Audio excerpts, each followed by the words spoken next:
বৃহস্পতিবার মানেই তো হবে আজ একটু আলু পোস্ত আর ডাল, কিন্তু আলুটা আমি একটু কম খাই, ওই জন্য ভাবলাম আজ একটু লাউ দিয়ে ডাল করি।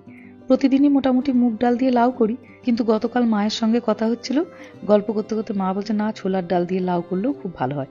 আর ব্যাস, যেমনি শোনা অমনি কাজ, বসিয়ে দিলাম ছোলার ডাল দিয়ে লাউ।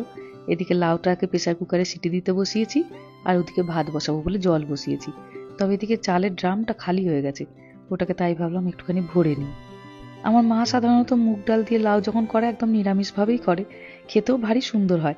তবে আমি আজকে একটুখানি এই ছোলার ডালটাকে ভালো করে কষিয়ে রান্না করব, একটুখানি পেঁয়াজ রসুন টসুন সব কিছু দিয়ে, কারণ এটাই তো আমার একমাত্র তরকারি। একটু না জমিয়ে করলে খেতে পারবো না ভালো করে। তো আজকে আমি একবার করে দেখি, খেয়ে যদি ভালো হয় আপনাদের তখন জানাবো, ইচ্ছে হলে আপনারাও তখন একদিন ট্রাই করে দেখতে পারেন। অল্প একটু তেলে জিরে ফোড়ন দিয়েছি আর শুকনো লঙ্কা দিয়ে একটু ওই পেঁয়াজ আদা রসুন টমেটো জিরে গুঁড়ো ধনে গুঁড়ো সমস্ত যা কিছু আছে ভালো করে কষিয়ে নিলাম।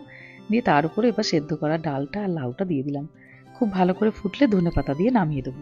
বহুদিন ধরে বাচ্চাগুলো একটা সুইমিং পুলের জন্য অস্থির করে দিচ্ছে, আর দেখতে দেখতে গরম তো চলেই গেল, এবার তো তেমন গরম পড়েও নি, কিন্তু প্রতি বছর গরমে ওদের জন্য একটা করে সুইমিং পুল কেনা হয়, ওটা ওদের একটা অভ্যাস হয়ে দাঁড়িয়েছে।